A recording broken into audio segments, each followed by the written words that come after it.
Hi, my name is Christian Salling. I'm happy to have this opportunity to come and share, firstly, of course, some details about the group that I work for, as well as the benefits that we have received out of WindShuttle. I am a senior development manager with transitions for global shared service centers. The group or the conglomerate is basically operating in 3 silos: shipping, oil and energy, and then retail industries. Just to give you some brief background, in 60 billion terms of revenue in 2011, some 70,000 shareholders. Our size, 117,000 employees, 900 offices in 130 countries.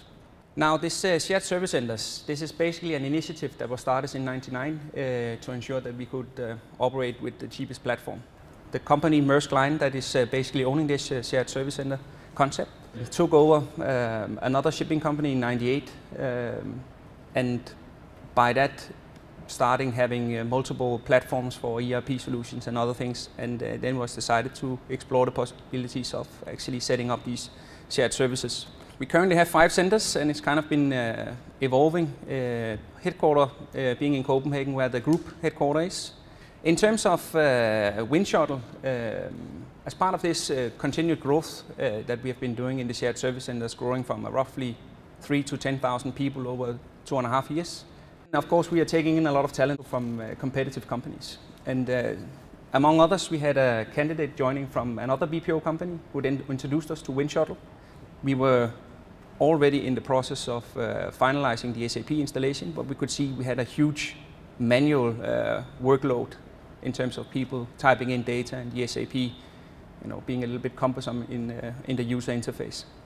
We then started out doing a detailed analysis in proof of concept, signed the contract, and then in end of 2011 we actually had the physical installation, and in February 2012 the first script. Now, of course, the first focus was on the mass uploads, so the high volume data. Eventually we move into the workflow and stuff in 2012. We decided early on to use the WindShuttle value assessment, and then took a detailed view of all the high volume transactions that we have, did interviews with managers in terms of where would we see big impacts, and then had them using that information to go down in detail and coming up with significant business value. We were, as a growing company, of course, also looking at other opportunities to support our SAP solution. So we knew that already from the beginning that we couldn't necessarily implement the full potential of WindShuttle at that point in time. So selected use cases: mass data, change or mass creation of queries.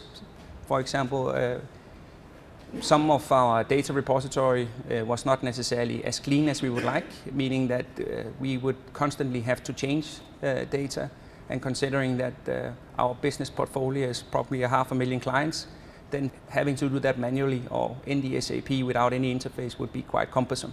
So there are significant opportunity in that. And then data extraction, when re-implementing the SAP with the 6.0 version, gave some opportunities. Development of the process landscape. When we started with the SAP implementation 6 years ago, we did establish that part of the services would be provided out of the shared service center environment. The first phase of migration, taking all of the transactional stuff out of the front offices, focusing primarily on the RTP, the OTC, and the ATR processes. Now we are basically moving into the final phase, which is hopefully leaving our front office organization with the focus on the value-added business, and then basically all the operational finance is handing out of the back office. Based on the review of WindShuttle, we found out that that would actually be beneficial in terms of supporting our goals to simplify and standardize our business. So where do we stand? We have 160 standard finance processes.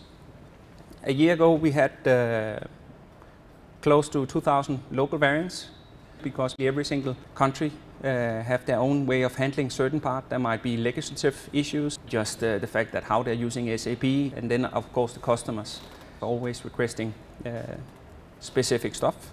So we had the ambition to, of course, reduce the number of variants, increasing the level of standardization to reap the platform benefits.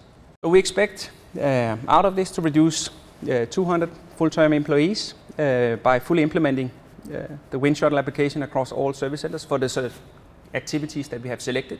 Reduce the number of IT development costs and storage and maintenance cost. We started out keeping it small. Our ambition was to standardize. We started by implementing a small team of specialists and then kind of doing cascading approach, but all the time having these, say, project team reconcile the efforts, making sure that the scripts that were created were able to be standardized across the locations. It takes us 41 days from generation to having a final script that is tested, ending up with a full implementation. The impacts: transactional productivity, improved throughput and data quality. Help desk reduce calls. They wouldn't need to call about this and that screen in SAP or losing out on access because they didn't use it for X number of weeks. A lot easier to train. Training in one form rather than 5 or 6 different SAP screens. Also user friendliness. Excel would actually speed up the training process significantly. And then system issue. We have had issues where SAP has been completely down for hours, even in certain cases for days, in which case they can basically continue operating out of WindShuttle, and as soon as SAP is then online, they basically just trigger the upload, and all the data that they have then created for the last 3, 24, 48 hours is basically moved into the system. Holistic ERP system, increase utilization of licenses and existing IT investments. And then development, initial ongoing savings. It's easy to create new scripts. I mean, our 41 days is a fairly simple one. And the number of mean that you could develop multiple scripts at the same time. We have decided to keep it lean to ensure that we reap the standardization benefits as well. So if we decided to go ahead with the full implementation of WindShuttle for all processes, we would generate a business case value of $50 million. We decided to buy around 20 developer licenses and 500 user licenses that we could then reuse. So if we decided to implement WindShuttle for payment application, as example, and we then reduce the headcount by 20. The 20 licenses would not be lost because they were people bound, but then we could then use them to allocate to other people. Spend roughly $500,000 in licenses, and we have a very conservative estimate with the reduced one that is basically $500,000 in the first year. Reality is probably that we will end up around $2 million, so a 400% payback within 1 year, which I would seem to be an acceptable return on investment. So we have seen a huge effect already of using WindShuttle. Also when we get the other systems and implementation of other products supporting SAP in place, then we see still WindShuttle being a significant partner in terms of achieving our strategic goals.